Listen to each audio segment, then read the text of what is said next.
नमस्कार, आप देख रहे हैं जेबीटी लाइव और आपके साथ मैं हूं शंकर दत्त पंत। नजर डाल लेते हैं उत्तर प्रदेश की तमाम बड़ी खबरों पर। और खबर आगरा से। आगरा पहुंचे गुयाना के राष्ट्रपति ने ताजमहल का दीदार किया। इस दौरान ढोल नगाड़ों के साथ उनका स्वागत किया गया।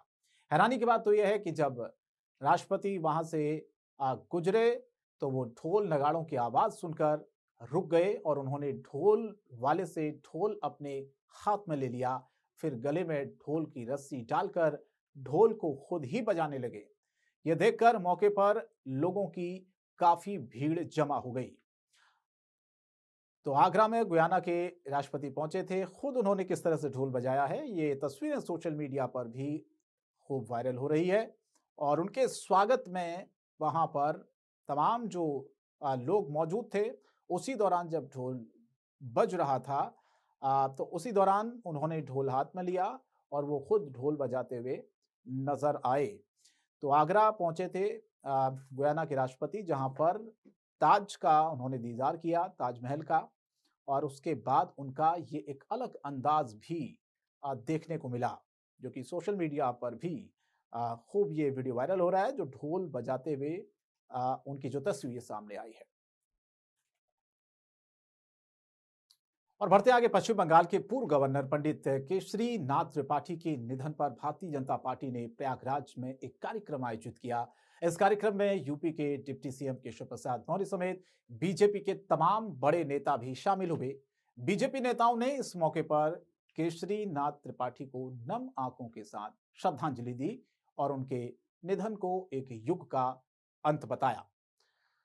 तो श्रद्धांजलि देने के लिए पहुंचे थे डिप्टी सीएम केशव प्रसाद मौर्य भी इस कार्यक्रम में पहुंचे, क्योंकि पश्चिम बंगाल के पूर्व गवर्नर रहे जिनका निधन हुआ। और अब बीजेपी के तमाम जो नेता थे वो श्रद्धांजलि देने के लिए इस कार्यक्रम में पहुंचे थे, जिसमें डिप्टी सीएम भी मौजूद थे।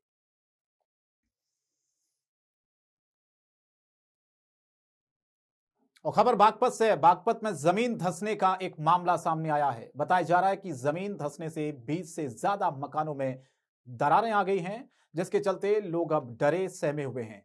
जानकारी यह भी मिली है कि ठाकुर द्वारा मोहल्ले में अचानक जमीन धंसने लगी, जिसके चलते 20 से ज्यादा मकानों में दरारें आ गई। बल्कि ये मकान कभी भी गिर सकते हैं, ऐसी स्थिति सामने आई है। जो तस्वीर भी आप देख पा रहे होंगे, कितनी बड़ी बड़ी दरारें इन मकानों में आई हैं। कुछ लोगों ने तो यहां से पलायन भी शुरू कर दिया है, क्योंकि डर के साए में जीने के लिए लोग मजबूर हैं। तो जमीन धसी, 20 से ज्यादा घरों में दरारें आई और जो लोग घरों में रहते थे उनको अब डर सता रहा है कि कभी भी यह घर धराशाही हो सकता है। इसीलिए अब वो लोग यहां से पलायन कर रहे हैं, यानी कि छोड़कर दूसरी जगह शिफ्ट हो रहे हैं।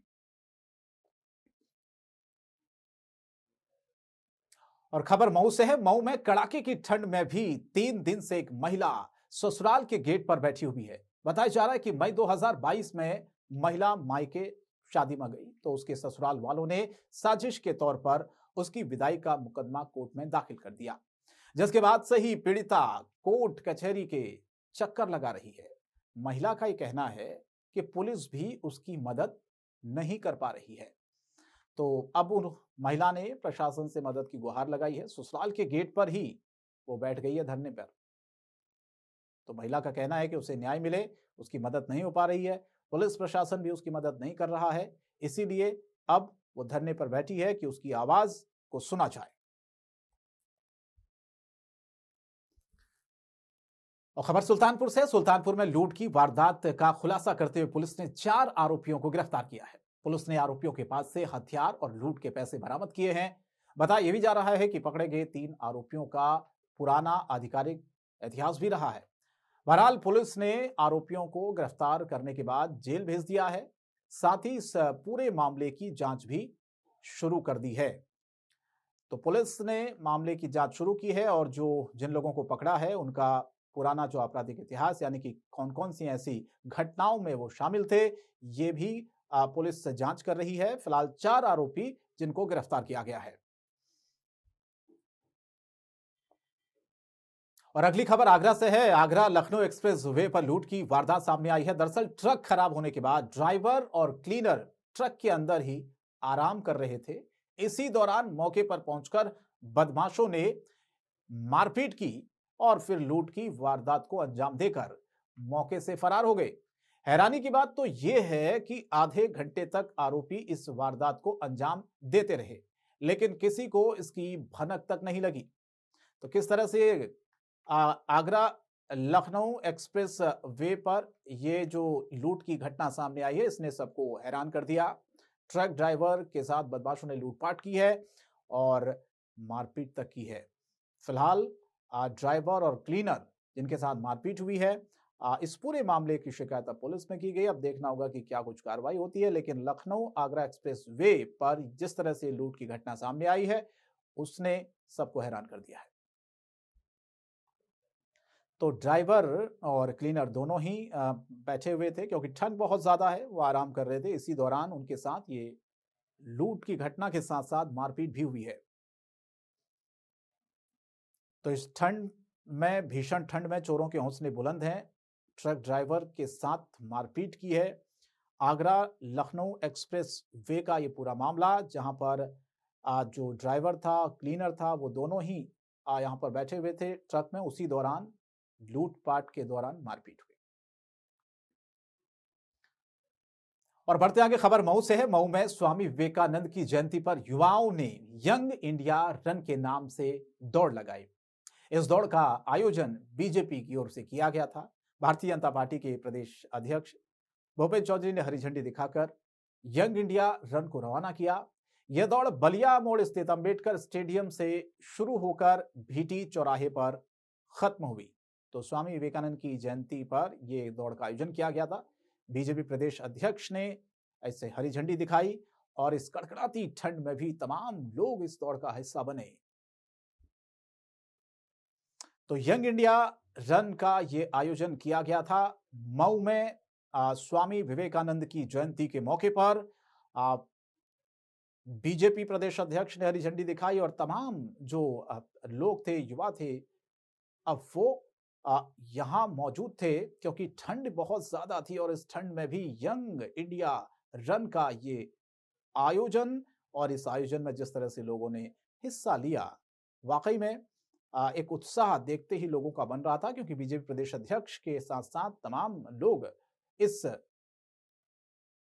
कार्यक्रम में मौजूद थे और साथ ही यंग इंडिया रन का जो आयोजन हुआ उसमें सभी लोगों ने शिरकत की। तो स्वामी विवेकानंद की जयंती के मौके पर यह कार्यक्रम था जिसमें बीजेपी प्रदेश अध्यक्ष के अलावा तमाम लोग शामिल थे। और आगरा में बिल्डर मुकेश जैन के घर आयकर विभाग ने छापेमारी की है। भारी पुलिस के साथ आईटी विभाग ने इस कार्रवाई को अंजाम दिया।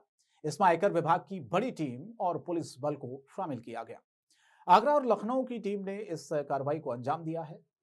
आपको यह भी बता दें कि मुकेश जैन का घर आगरा के लता कुंज में है, लता कुंज में रहते हैं और यहीं पर यह कार्रवाई जो आईटी की रेड पड़ी है उससे तमाम जो बिल्डर्स थे उनमें हड़कंप मच गया। तो बिल्डर के घर पर आईटी की टीम ने छापा मारा है। आगरा और लखनऊ की टीम थी जहां पर एक बिल्डर के घर पर यह छापा मारा गया। अब फिलहाल इस छापेमारी के बाद तमाम जो बिल्डर्स थे, इस कार्रवाई के बाद उनमें हड़कंप मच गया। हालांकि बताया जा रहा है कि काफी देर तक ये छापेमारी वहां पर चली।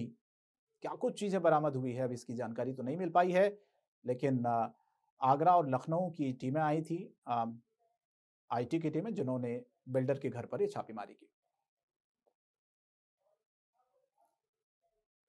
और प्रयागराज में स्पेशल टास्क फोर्स ने नशे का कारोबार करने वालों को गिरफ्तार किया है।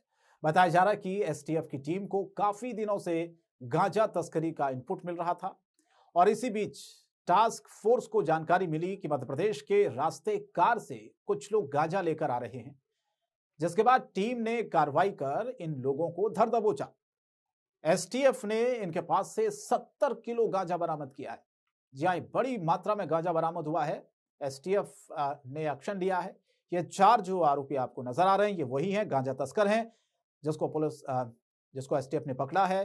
बड़ी ये कार्रवाई कही जा सकती है, बड़ी सफलता कही जा सकती है, क्योंकि भारी मात्रा में गांजा बरामद हुआ है। तकरीबन 70 किलो ये गांजा बताया जा रहा है, जो कि इन 4 लोगों के पास से बरामद हुआ है और ये अब पूछताछ के बाद चीजें धीरे धीरे सामने निकल कर आएंगी कि आखिर आप कब से ये गांजे की तस्करी कर रहे थे, कौन कौन लोग इस नेटवर्क में शामिल है और कहां कहां पर ये गांजे की तस्करी को किया करते थे। तो 70 किलो गांजे के साथ इन 4 लोगों की गिरफ्तारी हुई है।